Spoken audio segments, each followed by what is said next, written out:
Doa syafaat menggemburkan tanah ladang penginjilan. Dan ketika Tuhan mendorong untuk pergi, maka dalam kuasa-Nya yang penuh keajaiban, kita dapat mengerjakan hal-hal yang luar biasa bagi banyak orang. Amin. Selamat sore Bapak-Bapak, izinkan saya berbagi Injil lewat pujian pada hari ini di depan saudara. Saudara yang terkasih, didorong oleh kerinduan yang telah membenih selama bertahun-tahun lamanya, pada hari ini Tuhan benar-benar meneguhkan dan mendorong saya untuk mendatangi tempat-tempat di sekitar rumah di mana kita tinggal. Beberapa bulan yang lalu, semenjak corona itu merebak di mana-mana, saya suka berolahraga ke sepanjang jalan di tempat di mana kita tinggal. Lalu saya memperhatikan beberapa tempat-tempat. Saya mendoakannya, saya mengelilinginya berkali-kali, dan kemudian sampai pada hari ini akhirnya Tuhan benar-benar mendorong saya. Setelah bangun dari tidur beberapa hari yang lalu, memang saya ingin melakukannya. Lalu pada hari ini benar-benar ketika saya terbangun dari istirahat saya langsung bersiap-siap dan kemudian pakaian saudara. Lalu saya pergi ke tempat yang pertama ini. Pada hari ini saya melakukannya di dua tempat. Dan mereka memang pertama-tama mereka merasa takut, merasa nanti ini bisa menjadi informasi bagi banyak orang. Saudara yang dikasihi Tuhan, saya tidak bermaksud sedang mempermalukan mereka dengan segala keberadaan mereka yang demikian ini. Tapi saya tahu bahwa inilah bagian yang harus saya lakukan. Saya justru ingin membawa kasih Kristus kepada mereka. Saya memang benar-benar terbeban untuk mereka dapat mengenal, menerima, dan mengabdikan dirinya kepada Kristus melalui keluarganya, melalui anak-anak mereka nantinya, sehingga timbul generasi Tuhan, generasi mulia di dalam tiap-tiap keluarga mereka. Saudara, mari kita berdoa terus, tetapi kita tidak hanya menunggu-nunggu waktu, menunggu-nunggu saat yang tepat. Sebab semua waktu sebenarnya adalah baik, adalah tepat. Tetapi harus kita ingat bahwa waktu-waktu ini adalah jahat. Orang akan dibawa untuk mabuk anggur, mabuk dengan keinginan dagingnya, mabuk dan dikendalikan sepenuhnya oleh dunia ini dan oleh pendurhaka yang terus-menerus mendurhakakan dunia ini. Kasih Allah harus diberitakan, baik atau tidak baik waktunya, ditolak atau diterima, saudara. Mari kita bekerja. Tuhan yang mendorong kita, Tuhan yang membimbing kita. Saudara yang dikasihi Tuhan, ketika pertama sekali saya datang, mereka datang dan berkata, Jangan datang ke sini dan jangan di-syuting.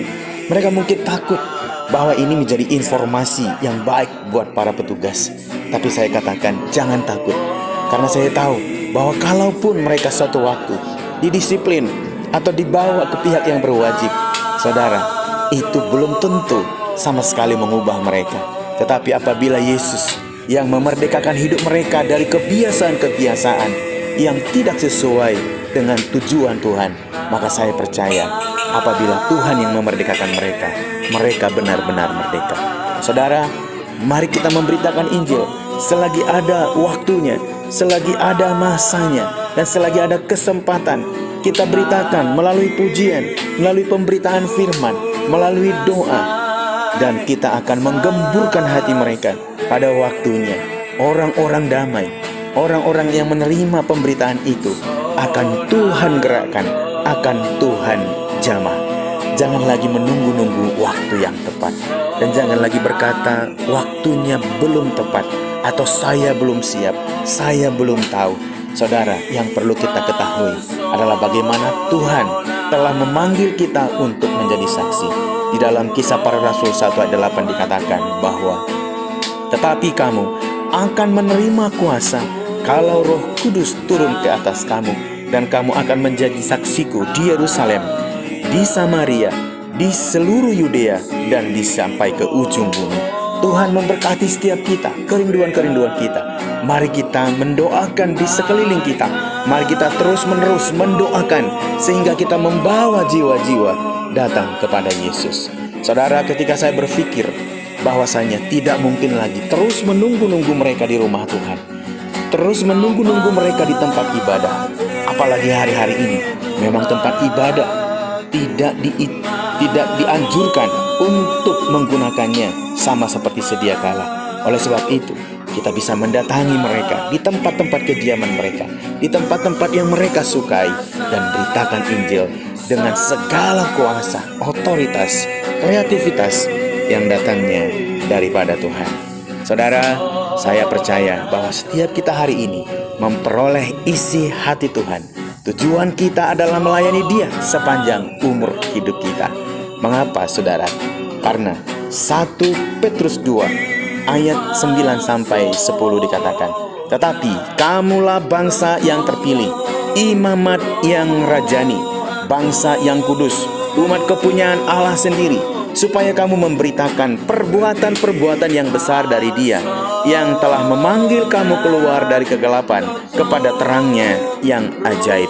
Kamu yang dahulu bukan umat Tuhan, tetapi yang sekarang telah menjadi umat-Nya, yang dahulu tidak dikasihani, tetapi yang sekarang telah beroleh belas kasihan." Kiranya berkat Tuhan memenuhi kita sekalian, meneguhkan panggilan kita sebagai pemberita-pemberita Injil, pembawa kabar baik. Sebab di rumah Tuhan, orang akan datang berduyun-duyun, menerima pengajaran dan firman yang dari Allah Yakub, Allah Israel, yang membawa mereka kepada kehidupan kekal, kepada kehidupan bersama dengan Yesus selama-lamanya. Mari miliki hati Yesus.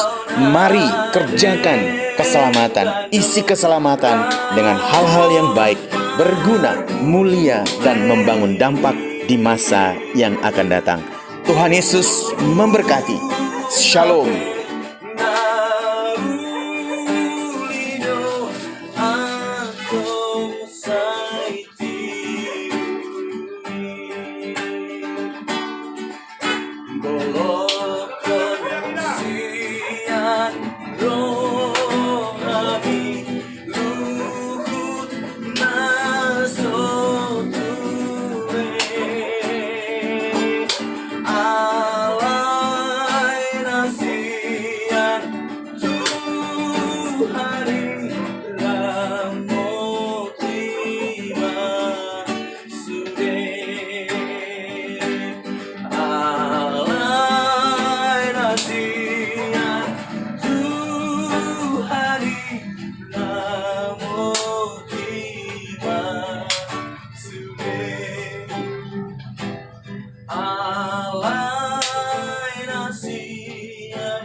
Bapak sekalian, kiranya ujian yang tadi sedikit mengalihkan sebuah pencerahan ya. Sampai jumpa. Saya Tinggal Simamora, saudara Sidoro pun tinggalnya. Saya berdoa untuk bapak-bapak sebentar ya. Bapak, hamba berdoa untuk bapak-bapak yang terkasih di tempat ini saat ini. Mereka sedang bermain dan asik dengan teman-teman. Hamba percaya bahwa hari ini mereka mendengar sebagian sedikit saja dari apa yang mereka sudah dengar dari pujian. Kami percaya Kau akan memberkati keluarga mereka, suami istri, anak-anak mereka, sekolah mereka dalam nama Tuhan. Terima kasih Bapak. Kami bersyukur hanya kepadamu. Haleluya. Amin. Amin. Dalam nama Tuhan, Lukas Sada itu kunci. Dalam nama Tuhan, Lukas Sada itu kunci. Sampai ketemu.